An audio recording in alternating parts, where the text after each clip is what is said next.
conferencias acerca del fenómeno religioso, contextos y perspectivas. Es para mí un gran placer presentar a la profesora Elena Muñiz Grijalbo.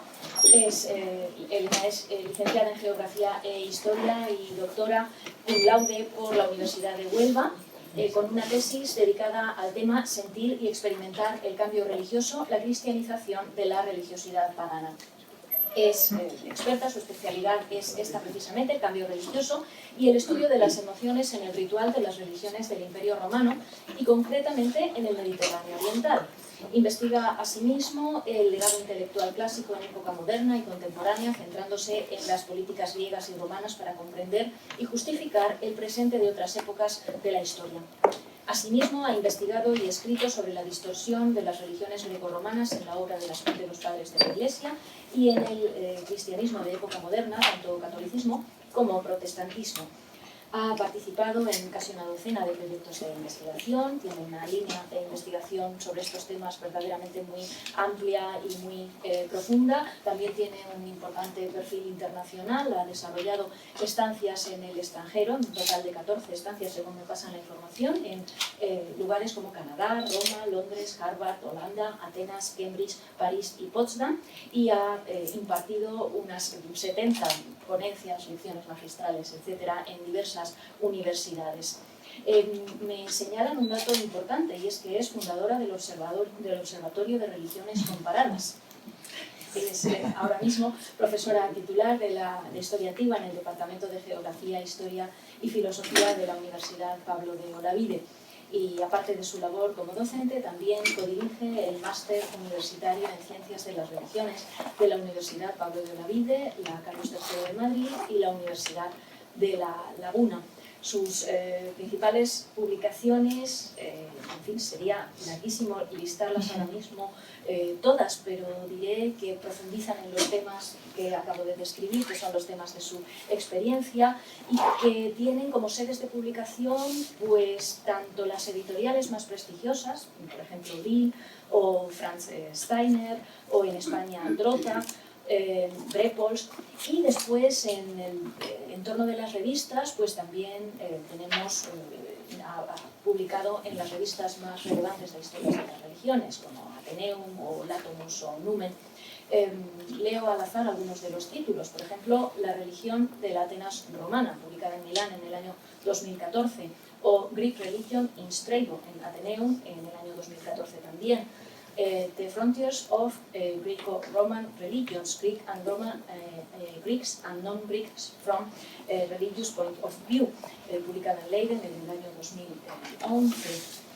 Clásicos y cristianos en el buen emperador de Pedro Mejía, Latomus, en el año 2010. En fin, son publicaciones que reflejan la variedad, la amplitud y la profundidad de una línea de investigación que hoy se va a concretar en una ponencia sobre de la perspectiva historiográfica a la investigación arqueológica, Adriano y los cultos egipcios. Perdón. Hola. Sin más, digamos que esto a tiempo porque está a punto de empezar. Así que dando vueltas, sí. Muy bien, entonces pues nada, una breve más. Muchísimas gracias por estar aquí y adelante. Sí, perfecto, claro. Sí. Entonces yo, también de tu permiso, me pongo ahí. Pues. Y así veo el PowerPoint mejor. Bueno, muy buenos días. Muchas gracias a todos por estar aquí. Muchísimas gracias por la amable presentación, más que amable. Y bueno, para mí es una ocasión única, y aquí el presidente del Observatorio de las Religiones Comparadas lo sabe, única en el sentido de que, para mi fortuna, tuve la ocasión de convivir con la generación que fundó el Observatorio de Religiones Comparadas. Casi por azar, casi por bondad suya y por generosidad suya, intervine en aquellos primeros momentos y los disfruté, pero desde entonces la vida me ha llevado por caminos diferentes y casi nunca, por no decir casi nunca, puedo intervenir en sus actividades. Por lo tanto, yo agradezco doblemente la invitación. Quiero agradecer especialmente también a Belén Cuenca, que es un poquito el alma mater del ciclo de conferencias en este momento y gracias a la cual pues, me encuentro yo hoy también aquí, disfrutando de esta ocasión. Entonces, bueno, pues de verdad que para mí es un honor y es un placer. Y lo que espero es justificar el extraño título, bueno, además lo he resumido un poco porque el título era horroroso, no sé por qué en el momento en el que me lo pidieron lo di así y no sé, me salió pero lo he intentado simplificar y lo que trataré de hacer es explicar qué hago yo y qué hace Adriano en un ciclo de conferencias tan interesante como el que tienen ustedes entre manos, el fenómeno religioso, contextos y perspectivas, adecuando a este personaje, Adriano, al que me he dedicado mi investigación en los últimos años, a lo que creo que puede ser de interés para todos, porque yo entiendo perfectamente que a ustedes, Adriano, pues no les interesa lo más mínimo, o sí, no lo sé, que lo conozcan en mayor o menor grado, si estando en Sevilla, pues muy probablemente lo conocerán y bien, pero debo justificar porque en un ciclo sobre el fenómeno religioso, y es lo que pienso hacer, en el fondo de esto va la charla, la breve charla que les ofrezco. Bueno, ahí tienen la preciosa pintura mural de Herculano, que se puede ver en el Museo de Nápoles. Si tienen alguna vez la ocasión de estar en Nápoles, no dejen de ver el museo y no dejen de ver estas que son probablemente los testimonios más brillantes de cultos egipcios en el Imperio Romano, los que todo el mundo conoce más y que de alguna manera desilusionan porque en el museo uno se da cuenta de que no son así de enormes sino muy pequeñitos, pero son unas pinturas estupendas en las que ustedes ven el ritual egipcio en marcha y en la práctica. Bueno, como digo, mi aportación en este ciclo de conferencias tiene que ver con que ofrezco una pequeña reflexión sobre uno de los posibles, de los múltiples contextos del fenómeno religioso, que es la relación entre la religión y el poder. O mejor dicho, la relación entre la religión y un gobernante, los gobernantes, la persona de un gobernante. Porque lo más habitual cuando uno se plantea estos temas es, desde mi punto de vista, equivocar la perspectiva. Cuando se trata de enfocar mucho el estudio de la religión, centrándolo en un personaje, normalmente se estudia la psique, la psicología de ese personaje, a ese personaje en concreto. ¿Qué les digo yo? Si hablamos de Constantino, todo el mundo intenta, y aquí lo tienen, todo el mundo intenta siempre averiguar en qué medida Constantino se creía el cristianismo o no. ¿Se había convertido realmente Constantino al cristianismo? ¿Se lo creía? ¿Se estaba quedando con todo el personal? ¿Realmente esta visión de la cruz, que probablemente antes de la batalla del puente Milvio en Roma, que tan conocida es, que se ha representado tantas veces, equivale a la realidad? Evidentemente, bueno, podemos cuestionarlo al menos. Y en cualquier caso, ¿hasta qué punto Constantino se creía todo esto? ¿Murió Constantino siendo cristiano? ¿Se convirtió? ¿Se bautizó? Son este tipo de preguntas morbosas que se hacen normalmente cuando uno se enfrenta al tema de un gobernante en concreto y la religión del periodo en el que vive. No les digo nada de otros personajes. Akenatón, por ejemplo. ¿Se creía Akenatón la revuelta de Tele la Magna? ¿Era monoteísta? ¿No lo era? ¿Qué sé yo? Hay personajes de todo tipo, ¿no? Juliano el Apóstata, un personaje al que yo me dediqué hace muchos años, no sé si lo conocen, es uno de los emperadores más singulares, más raros del Imperio Romano, y fue un pagano en época de cristianismo. Entonces, cuando ya el imperio era claramente cristiano y después de Constantino y todo aquello, el sobrino de Constantino, que es este Juliano, intenta parar la máquina de la historia y dar marcha atrás por unos momentos. Le duró poco el invento porque lo mataron enseguida, pero es un emperador pagano en un contexto ya claramente cristiano. Y entonces todo el mundo se pregunta, ¿estaba Juliano bien de la cabeza? Y hay incluso un artículo muy famoso de un historiador muy, muy serio, cuyo título es El estado mental de Juliano. ¿Estaba bien? No estaba. Es decir, es esa manía de centrar la relación entre la religión y el gobernante en la sinceridad del gobernante. Y esto es lo que yo pretendo de alguna manera, pretendo que reflexionemos todos sobre esto. ¿Es necesario preguntarse por la mayor o menor sinceridad del gobernante cuando hablamos de religión? Hay otra cosa que suele ocurrir. El estudio de la religión en la época contemporánea, en nuestra época, está muy influenciado por el nacimiento de las ciencias de las religiones en el siglo XIX, por ponerlo así brevemente. Y sobre todo por el liderazgo de los estudiosos del norte de Europa en estos temas. Y cuando digo el norte de Europa, me refiero al liderazgo protestante. Lo digo a pinceladas muy gruesas y me perdonarán por resumir tanto, Pero en el fondo yo creo que vamos todos cojeando un poco de este problema.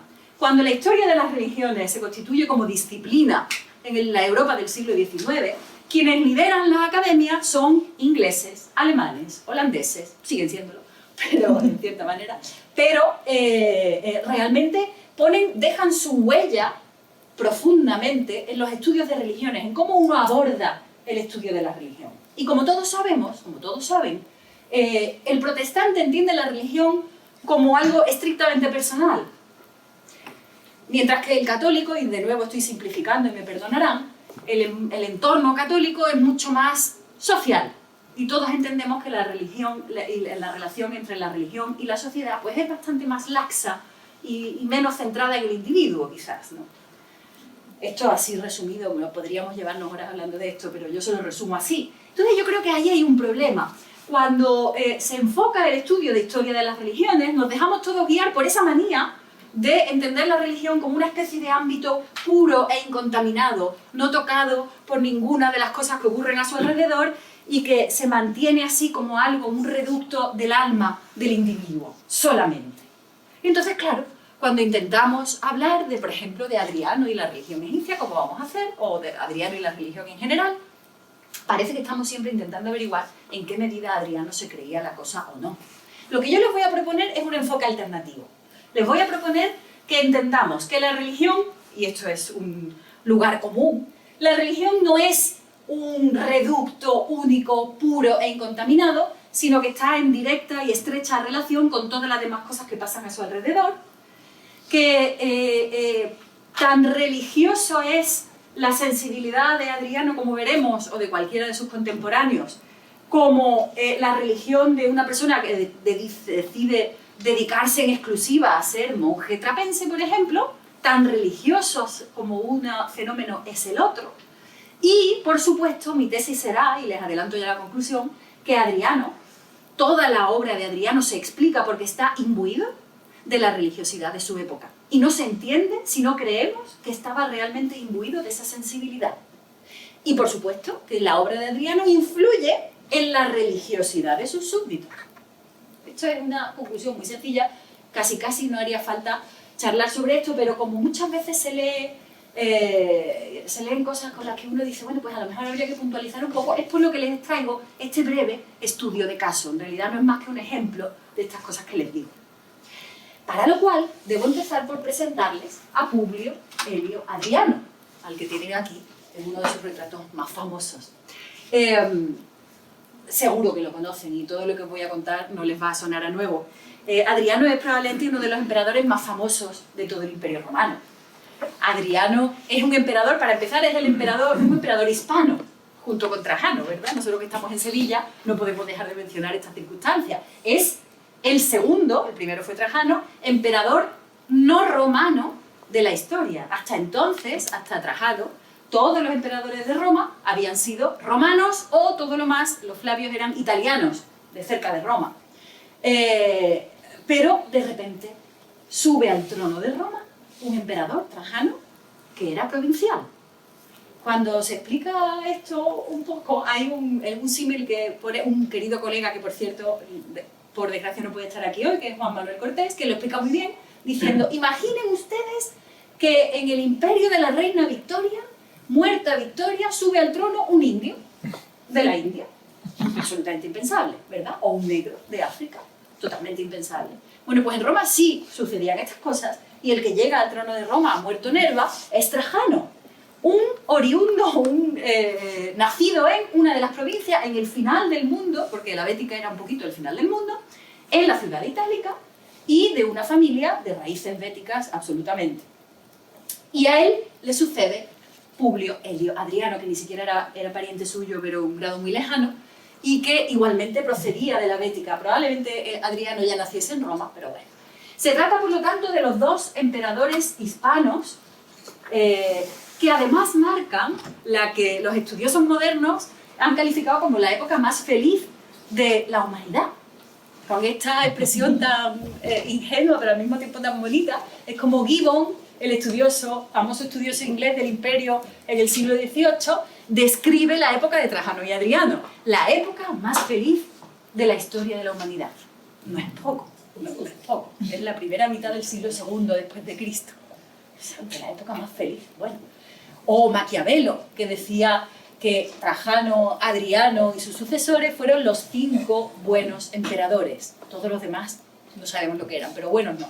Entonces, bueno, los 5 buenos emperadores. Es decir, estamos en la época dorada del Imperio Romano. No hay más para allá. Bueno, y Adriano está en el epicentro de ese momento feliz, del más feliz momento de toda la antigüedad, que es el Imperio Romano, según los estudiosos modernos. Bien, el emperador hispano, por lo tanto, ahí acompañado de Trajano, como ven, el emperador viajero, no sé hasta en qué medida lo verán o no, pero este mapa del Mediterráneo está totalmente surcado de líneas, de flechas que suben, que bajan. Esos son los viajes de Adriano. Uno de los grandes viajeros de la antigüedad fue Adriano. Fue también San Pablo, otro gran viajero, ¿no? Y hay mapas similares de Pablo para el oriente del Mediterráneo, pero aquí tienen los viajes de Adriano. Hizo muchos viajes que se resumen habitualmente en 4 grandes itinerarios que le llevaron prácticamente todos los años de su reinado.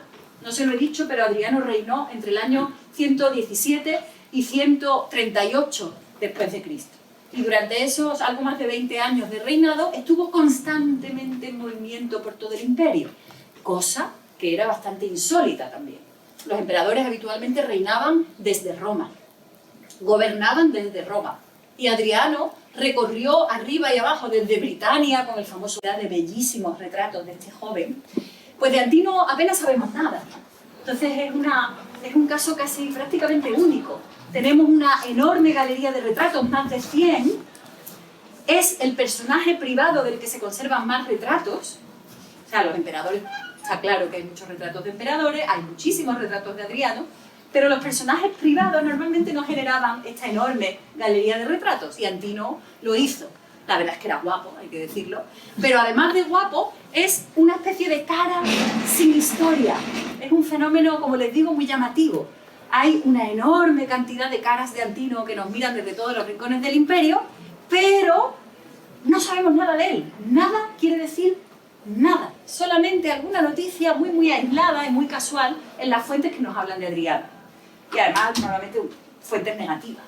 Era un joven, como les digo, que acompañaba al emperador, del que él estaba probablemente enamorado, a juzgar por lo que ocurre a raíz del principal episodio de la vida de Antino, que fue su muerte.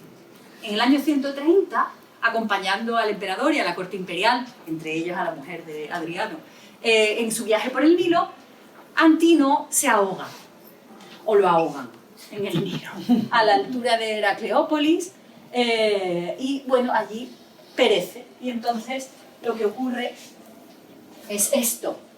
Hay muy pocas fuentes, como les digo, sobre el tema, pero aquí tienen una de las principales. En la historia augusta, en la biografía de Adriano, se nos dice que tras recorrer Arabia, el emperador llegó a Pelusio, donde construyó el túmulo de Pompeyo, perdió durante una travesía por el Nilo a su favorito, Antino. Y aquí ven la crítica acerba de la fuente antigua, al que lloró como si fuera una mujer.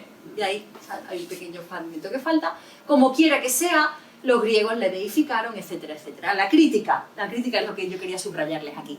En efecto, vamos a hablar de esto dentro de un momento, entonces no incido más, pero Adriano pasa la historia como amante, como persona sensible, enamorada, que sufre por la muerte de su amado.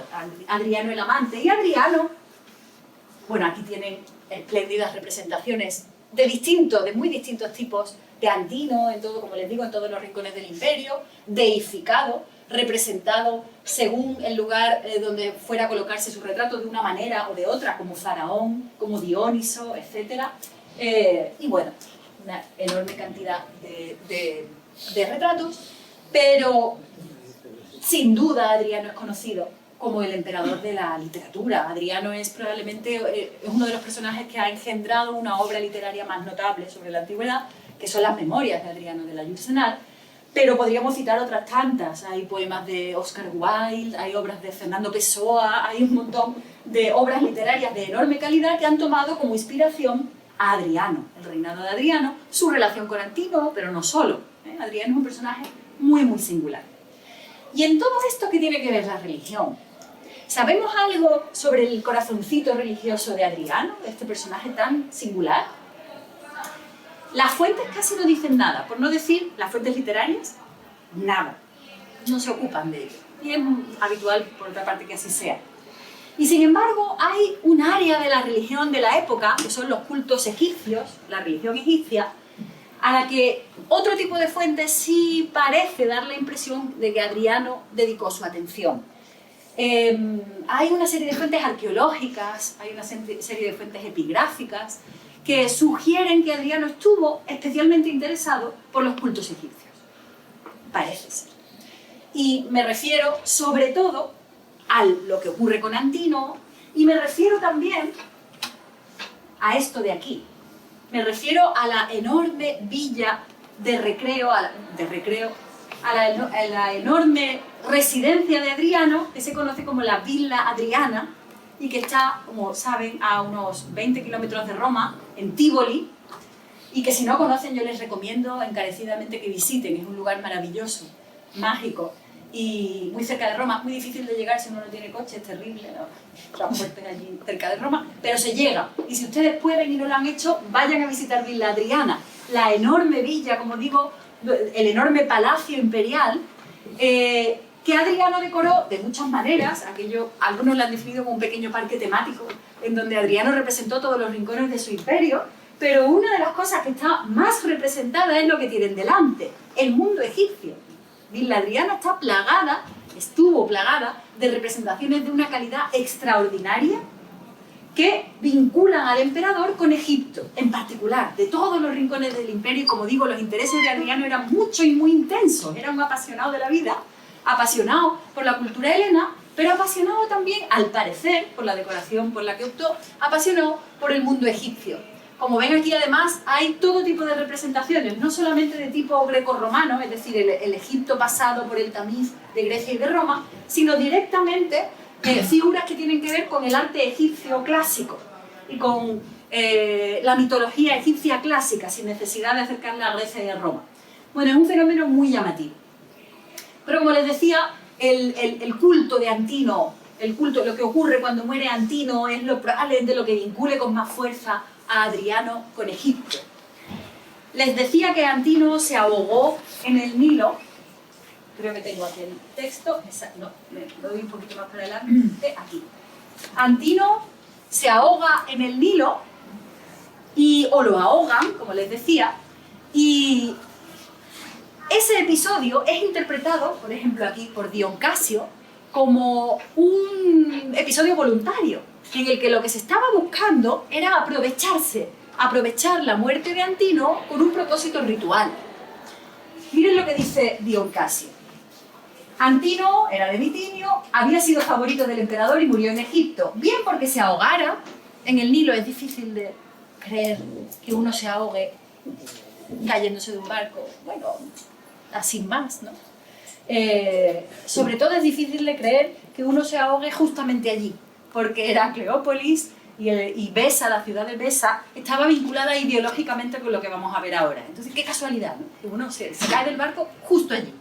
Bueno, entonces, puede que se ahogara el pobre, o puede, como cuenta Adriano dijo que se había ahogado, o bien, como parece ser la verdad, porque fue ofrecido en sacrificio. Ajá, esta es otra interpretación interesante. Pues Adriano, como ya he dicho, era curioso y muy dado a las adivinaciones y encantamientos de todo tipo. Decretó honores entonces para Antínoo, por tanto, por el amor que le profesaba o porque el joven había muerto voluntariamente. Pues para los fines de Adriano era necesaria la entrega voluntaria de una vida. Ordenó que se construyera una ciudad, entonces cuenta lo que... Es decir, sobre la muerte de Antínoo se ha escrito infinidad de páginas, todas ellas muy interesantes, en las que se manejan tres hipótesis fundamentalmente. Una, que se ahogase de manera casual. Dos, que lo ahogasen para ofrecerlo como sacrificio. Y tres, es que el propio Antínoo, como sugiere Dion Casio, decidiera autoinmolarse para que el reinado de Adriano se beneficiase de aquella muerte ritual. En todos los casos, lo que se está barajando es la relación entre Antínoo y el dios Osiris, del que yo estoy segura de que todos han oído hablar en alguna ocasión. Osiris, uno de los principales dioses de Egipto, rey de Egipto, rey de los muertos, vinculado con la fertilidad, vinculado con la crecida del Nilo y con tantas otras ideas de vida y muerte. De manera que, ahogándose en el Nilo, Antino estaba haciendo un favor doble a Adriano. Le estaba proporcionando un argumento excelente sobre el que basar su propio poder. Y como veremos, Adriano lo va a utilizar y muy bien. Entonces, nunca sabremos qué le pasó al pobre Antino, por desgracia, uno de los misterios de la historia. Pero da igual. Yo muchas veces cuando explico este tipo de episodios, pues me gusta recordar que en realidad la historicidad de los episodios es secundaria, tiene una importancia secundaria. Lo importante son sus efectos. Nos da igual. O sea, nos encantaría a todos saber, al menos a mí, tener una mirilla y poder trasladarme en la máquina del tiempo y saber qué ocurrió, por curiosidad. Pero eso no tiene importancia, porque para la historia lo que queda es que Antino se ha hundido en el Nilo y aquello ha proporcionado fuerza y solidez al reinado de Adriano. Eso es lo importante. Yo explico esto y me perdonan también quizá la heterodoxia, pero con respecto a la propia vida, al Jesús histórico, la historicidad de Jesús, hasta qué punto todos los episodios que conocemos de la vida de Jesús son más o menos importantes, es evidente, pero lo interesante de verdad no es el Jesús histórico, es el personaje del mito, es el personaje de la que ha quedado para la historia. Eso es lo interesante. No saber si Jesús anduvo hacia allá, anduvo hacia allá, sino la imagen que se ha creado de Jesús. Bueno, pues es exactamente lo mismo, ¿de acuerdo? El culto de Antino, por lo tanto, y su relación con Osiris y con los cultos egipcios es una de las cosas que ha persuadido a los investigadores de que merece la pena investigar, de alguna manera, la relación entre Adriano y Egipto.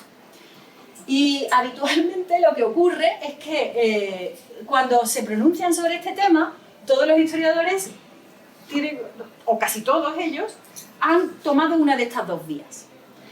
O consideran que Adriano era un tío crédulo e ignorante, que decide creerse una serie de cosas de manera simplona. Y entonces eso es, por ejemplo, lo que dicen los autores antiguos. Dion Casio, ya lo han visto, dice que era curioso, muy dado a las adivinaciones y encantamientos de todo tipo. O Tertuliano, que define a Adriano de una manera hermosísima como explorator omnium curiositatum. Es decir, un explorador de cualquier curiosidad que se le pusiera delante, ¿no? Un tío crédulo, vamos, en pocas palabras, ¿no? Entonces hay esa primera vía, esa primera opción. Como Adriano se interesaba en los cultos egipcios, es que era un tío impresionable, era una persona emocionalmente débil, además, crédulo, ignorante, dado a la magia, a los encantamientos, etc. En fin, un poquito. Pero hay otra opción. Está la opción de no creerse nada. Y esta es una opción muy cultivada por los historiadores, que son escépticos, y entonces deciden atribuir a Adriano una calidad de un frío y calculador escéptico en materia religiosa, que manipula la religión a su propio beneficio y para presentar una cara más brillante de su propio poder. Y entonces tenemos un texto maravilloso, me vuelvo atrás, que es este, un texto de un biógrafo, famoso biógrafo de Adriano, que en el año 1923, y esto es interesante, define así las preocupaciones religiosas de Adriano. Dice, Adriano era demasiado católico, me encanta, o sea, este texto es fantástico, demasiado católico es maravilloso, porque además el que escribe es inglés, ¿ya? Demasiado, pero ¿qué es ser católico, por otra parte, para un inglés del principio del siglo XX? Pues ser un despreocupado de la vida, ¿no? Demasiado despreocupado como para sentir demasiada atracción, como para tomarse las cosas en serio, ¿no? Eso es ser católico para un inglés del siglo XX, ¿no? Como para sentir demasiada atracción por alguna escuela filosófica, desenfado que se extendía al ámbito religioso, por supuesto. Puede que se sintiera atraído por el rito y el misterio, pero no tenía predisposición a la reflexión religiosa, que es la verdadera religión, según Henderson, ¿no? Si uno es religioso es porque se preocupa en el plano individual, como les decía antes, de la religión, se hace las grandes preguntas, se preocupa por el más allá. Esa es la verdadera religión para los estudiosos protestantes del siglo XIX, XX o XXI, ¿de acuerdo? Este es un peligro tremendo cuando uno estudia religiones antiguas, enorme peligro. Pero bueno, o sea, era un superficial, no tenía predisposición a la reflexión, a la búsqueda de un credo o de una verdad. ¿Qué tenía que ver, y esta es la parte quizá más interesante, qué tenía que ver un emperador romano con el amor religioso o con el entusiasmo moral? Entre paréntesis, la verdadera religión, una vez más. Le bastaba con ver que los cultos tradicionales se celebraban decentemente. La religión no era uno de los hobbies de Adriano. Ese es el juicio de Henderson, ¿no? Cuidado que este tipo de juicios, yo advierto siempre, porque he leído así y así echando unas risas aquí, pues está muy bien, pero cuando uno a lo mejor se quiere informar sobre Adriano y compra una biografía respetable, que es la de Henderson, un poco antigua, pero respetable en cualquier caso, pues lo que ve es negro sobre blanco, palabras que impresionan y que luego es muy difícil, de las que es muy difícil luego liberarse, ¿no? En la perspectiva que se tiene de Adriano, porque si lo primero que uno lee sobre Adriano es esto, es muy difícil que se nos borre la idea de que era un superficial. No, bueno, pues por lo tanto deberíamos, y el poquito tiempo que ya no sé cuánto me queda, deberíamos interesarnos un poco por el interés o la relación que nos cuentan las fuentes que tenía Adriano realmente con los cultos egipcios. Para lo cual les voy a presentar muy sumariamente, para quienes estén menos familiarizados con ellos, a qué me refiero o a qué nos referimos cuando hablamos de los cultos egipcios. En época antigua, Isis y Osiris eran sin duda una pareja divina excepcionalmente famosa en Egipto y fuera de Egipto. Si seguimos un recorrido cronológico muy rápido, y muy abuela pluma, les presento aquí a Isis, Osiris y la familia isíaca en el Nilo, en la tierra del Nilo, en la tierra donde fueron engendrados, donde nacieron. Isis es una de las diosas principales, vinculadas además a los faraones desde que sepamos el año 3000 a.C., está en los textos de las pirámides junto con Osiris, que es una de las fuentes más antiguas de la civilización faraónica, y es una diosa extremadamente importante para el poder de los faraones. De hecho, una de las primeras representaciones que tenemos de Isis es con el trono imperial encima de su cabeza, ¿de acuerdo? Vinculada, por lo tanto, al poder de los faraones. Vinculada también a la principal corriente mitológica de la tierra del Nilo, que es la teología heliopolitana, ahí falta una O, perdón, heliopolitana, según la cual Isis, Osiris, que es una pareja de hermanos, esposo y esposa entre sí, tienen una pareja opuesta de hermanos también a su vez, que son Set y Neftis. Es decir, que Isis y Osiris serían la cara positiva del poder divino, y Set y Neftis, hermanos entre sí, esposo y esposa también entre sí, y hermanos de Isis y Osiris, constituyen un poquito el mundo divino o uno de los escenarios divinos más famosos de la historia de Egipto.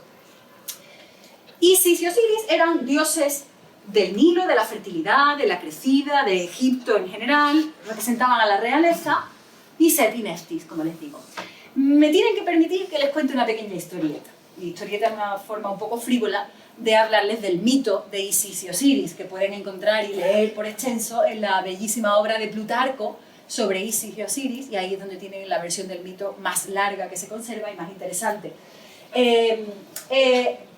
Ese mito se lo resumo, como digo, la historieta muy brevemente, porque es interesante para lo que vamos a ver después. Nos cuenta cómo Isis, esposa de Osiris, tiene que llevar a cabo, bueno, les cuento, Osiris era muy envidiado por su hermano Set, que decide eliminarlo. Y para eliminarlo urde una conspiración en la que participan una serie de grandes personajes de Egipto, invitan a Osiris a un banquete y hacen una especie de farsa en la cual se invita a todos los presentes a meterse dentro de un sarcófago muy bonito, hecho de maderas preciosas, que había allí, y que sería dado como regalo a quien encajase mejor en el sarcófago. Cualquier persona con un poquito de mala intención ya se podía imaginar que allí había algo turbio, que había una intención, porque métase usted en el sarcófago a ver si cabe bien. Entonces, uno por uno fueron haciendo la farsa de, yo no quepo, me sobra un pie, me sobra... En fin, hasta que, por supuesto, Osiris entra emocionado en el sarcófago, momento que aprovechan para cerrar la tapa, clavetearla y arrojar el sarcófago de Osiris al Nilo, con lo cual simbólicamente había muerto, ¿de acuerdo? Entonces el sarcófago sigue el curso del Nilo aguas abajo y acaba desembocando por el delta en el Mediterráneo y se pierde. Entonces, bueno, pues tenemos a la viuda doliente que es Isis buscando a su marido totalmente. El motivo de la búsqueda del personaje que desaparece, es un motivo muy famoso en la mitología antigua. Si recuerdan, por ejemplo, el mito de Deméter y Perséfone, ¿no? La madre que busca desolada a su hija que ha sido raptada por el dios del infierno, Hades, pues es muy similar. Tanto Deméter como Isis, que además tienen una relación muy estrecha, como veremos, se dedican a buscar de manera activa e intensa a su familiar. En el caso de Isis busca a Osiris, no sabe dónde está, y en cierto momento recibe la noticia por boca de unos niños, y este es un motivo también muy recurrente en la mitología, los niños, los locos también a veces, los viejos, sobre todo los niños, dan pistas clave, ¿no?, en las historias. Y estos niños le dicen que han visto pasar el sarcófago de Osiris aguas abajo, Isis sigue aquel rumbo, sale al Mediterráneo y acaba recalando en las costas fenicias, en la ciudad de Biblos, donde estaba exactamente el sarcófago de Osiris, que había sido, como era un sarcófago muy bonito, había sido recuperado de la playa por los miembros del palacio del rey de Biblos y había sido colocado como columna decorativa en aquel palacio. No, la historia es muy rocambolesca, pero no deja de tener interés. Y entonces Isis no revela su identidad y se pone a trabajar como nodriza en el palacio, intentando, bueno, pues ver de qué manera puede rescatar a su marido. En fin, ocurren ahí una serie de cosas, tengo que abreviar. En cierto momento Isis desvela quién es, toma el sarcófago con Osiris y vuelve a Egipto. Bueno, gran escándalo en la corte de Biblos, pero eso se lo voy a ahorrar. Vuelve a la tierra del Nilo y allí logra que Osiris vuelva a la vida. De alguna manera Osiris había perdido la vida en el sarcófago y en las aguas del Nilo, y recuerden el episodio de Antino, pero vuelve a la vida. Vuelve a la vida y vuelve a ocupar el trono de Egipto. Bueno, vuelve a la vida, tan vuelve a la vida que engendra un segundo hijo con Isis, que será Harpócrates en la mitología grecorromana, pero bueno. Vuelve a la vida y vuelve a generar la envidia y la maldad de su hermano Set, que de nuevo quiere volver a quitarlo de en medio y lo hace. Pero esta vez Set es un poquito más inteligente y una vez que se ha matado a Osiris, descuartiza su cadáver, porque saben todos bien que en la civilización egipcia el cadáver conserva un cierto tipo de vida y solamente si no se cuida al cadáver y si no está entero ese cadáver y bien cuidado, se puede asegurar que ha muerto, pero bien muerto. Entonces, ¿qué hace Set? Descuartiza a Osiris en 14 trozos y desperdiga esos trozos alegremente por el país del Nilo. De nuevo Isis emprende la búsqueda de su marido, intentando recomponer, de nuevo ahí hay una posibilidad de volver a la vida, intentando recomponer y reconstituir el cadáver, y consigue reunir 13 fragmentos. Como se pueden imaginar, faltaba uno, y ese uno que faltaba no era cualquiera, sino que eran los genitales de Osiris. Pero aquello no importa. Se hace una especie de sustituto de arcilla, de barro, no sé qué, se coloca un genital de mentira en él, y entonces Osiris vuelve a la vida, de nuevo. Vuelve a una vida ya de manera imperfecta, pero no deja de ser una vida que se concibe como vida eterna en realidad. Bueno, este mito continúa algo más, pero les he contado lo más significativo y sobre todo les he contado lo que conecta el mito de Osiris con los intereses de Adriano, ya lo veremos. El mito, como ven, bueno, pues es muy singular, muy, muy singular. Este mito es el que está en la base de lo que va a ocurrir con los cultos de Isis y de Osiris. En época helenística, en el Mediterráneo, Isis sale de Egipto, se convierte en una diosa viajera y muy popular en el Mediterráneo de época helenística. Estamos hablando del siglo IV, III, II, etc. y ya nos adentramos en el Imperio Romano. Isis deja de ser una diosa exclusivamente egipcia y se convierte en una diosa, como ven aquí en esta preciosísima representación también en Nápoles, se convierte en una diosa grecorromana. Incluso su fisonomía ha dejado de ser egipcia y es grecorromana. Si yo no les digo que es Isis y no lo saben, podría ser una diosa griega o una diosa romana, cualquiera. Se convierte también en diosa protectora de la navegación. Ahí ven a Isis sosteniendo la vela del barco con el faro de Alejandría. En fin, es una diosa que se va transformando. Esto ocurre muy a menudo en la antigüedad. Los dioses se transforman, van adquiriendo más capacidades, cambian continuamente. Y lo más interesante de todo es que se convierte en una diosa mistérica. Es decir, una diosa en cuyo culto uno podía iniciarse. un individuo podía decidir iniciarse en los misterios de Isis y gracias a esa iniciación, pasar una serie de ritos iniciáticos, obtener a cambio la felicidad. O lo voy a decir en otros términos, obtener a cambio la promesa de la vida eterna, la salvación. Los cultos mistéricos son un fenómeno muy interesante en la antigüedad. Para que lo entiendan, el cristianismo ha sido definido como un culto mistérico y en cierta medida lo es decir, un culto en el que un individuo decide iniciarse para obtener la salvación y para lo cual debe realizar una serie de ritos. Isis cultivó esta vertiente mistérica mucho en el Mediterráneo y fue probablemente uno de los motivos principales de su éxito. No el único, pero uno de los motivos principales de su éxito. Si desean leer sobre estos temas, yo les invito a que lean la extraordinaria novela de Apuleyo, El asno de oro, o Las Metamorfosis, que es el segundo título que tiene la obra, del que les he traído solamente un fragmento, en el que se nos describe en qué consistía exactamente la iniciación isíaca. Cosa que no se sabe, porque, entre otras cosas, los ritos iniciáticos eran secretos. Y quienes se iniciaban en un culto mistérico prometían guardar el secreto sobre lo que ocurría durante la iniciación. Así que los cultos mistéricos mantienen ese carácter de misterio. La palabra misterio, además, es una palabra griega directamente, viene del verbo miein, que significa cerrar la boca, mantener silencio sobre alguna cosa. Misterio es precisamente eso, aquello de lo que no se puede hablar. Y como ven, Apuleyo, la novela de... Si no la conocen, yo les animo mucho a leerla. Es una novela muy divertida que tiene 11 capítulos y es una novela de aventuras que recuerda mucho a muchas cosas, recuerda al Lazarillo de Tormes, recuerda a muchas cosas. Y es muy divertida, pero divertida de reírse, de verdad. Yo me río poco con los libros, con este me reí mucho. Y en el último capítulo, sin embargo, uno deja de reírse, porque el capítulo 11 del libro de Apuleyo cambia de carácter. La novela, que mantenía un tono jocoso, divertido, en fin, descriptivo y sin mayores preocupaciones, de repente en el libro 11 cambia de carácter. Porque lo que nos cuenta Apuleyo en el libro 11 es que Lucio, el protagonista de la novela, se inicia en el culto de Isis. Y entonces dedica ese último capítulo a describirnos qué es una iniciación en el culto de Isis. Y es lo que nos cuenta. Aquí tienen el fragmento central de esa descripción. No tengo mucho tiempo de leerlo, pero lo que nos cuenta es